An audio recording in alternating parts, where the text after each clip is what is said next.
చట్టాల ప్రకారం madam madam రండి.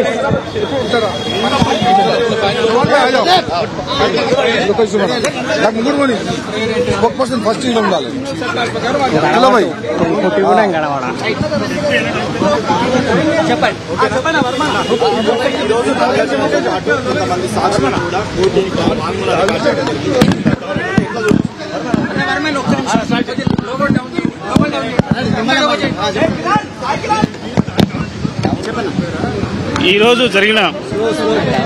ఈరోజు నటుడు నాగార్జున గారు కోర్టుకు హాజరవ్వడం జరిగింది. ఆయన స్టేట్మెంట్ గౌరవ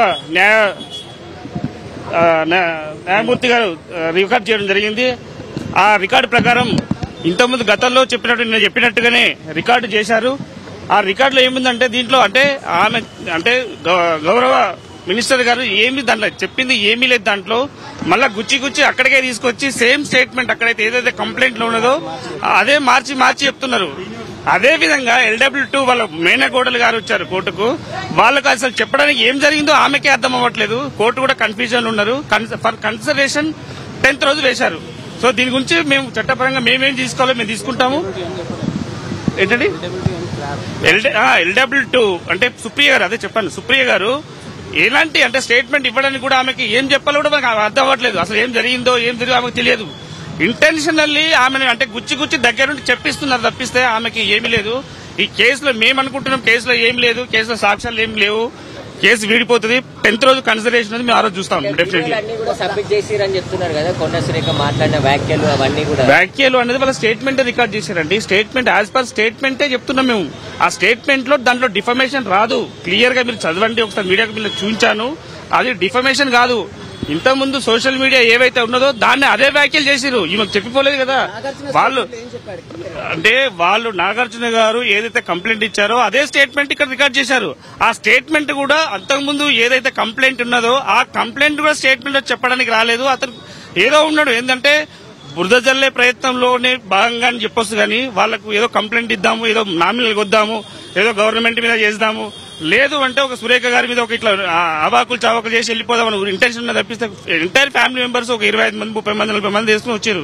దానివల్ల ఒక్కరు స్టేట్మెంట్ LW2 సుప్రియ గారు కూడా స్టేట్మెంట్ ఏం రికార్డ్ చేసిందో ఆమెకే తెలియదు.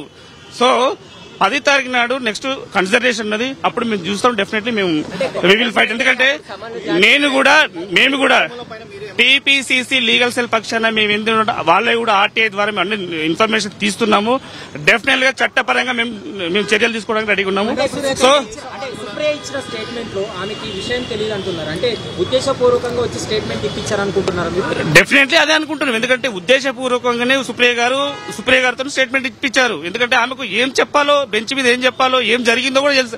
ఏం జరిగిందని పక్కన అడ్వకేట్ గారిని పక్కన వాళ్ళని అడుగుతుంది. అంటే ఆమెకు ఒక క్లారిటీ లేదు. సో ఇదేంటంటే ఇంటెన్షనల్లీ ఎవరో ఎక్కడో ఎవరి నుంచో నడిపిస్తారని మేము భావిస్తున్నాము. అది ఎవరు సోషల్ మీడియా వాళ్ళు నడిపిస్తారని మేము భావిస్తున్నాం. అంతే. డెఫినెట్లీ మేము 10th రోజు కన్సిడరేషన్ ఉంటే డెఫినెట్లీ ఇది మాకు ఒక అవకాశం ఇవ్వాలి, ఆర్గ్యుమెంట్ అవకాశం ఇవ్వాలి. దానికోసం మేము జడ్జి గారిని అడిగినాము. వాళ్ళు కూడా అలౌ చేస్తా అన్నారు, అవకాశం ఇస్తా అని చెప్పారు. డెఫినెట్ గా మా తరఫున మేము వాదిస్తాం. 10th రోజు కన్సిడరేషన్ పెట్టుకున్నారు. ఆ రోజు మేము ఆఫ్ అపియరెన్స్ వేస్తాము. డెఫినెట్లీ మేము అదెందుకండి RTI తీసుకొని మేము డెఫినెట్లీ మేము కూడా చట్టపరంగా చర్య తీసుకోవడానికి రెడీగా ఉన్నాం మేము. Thank you.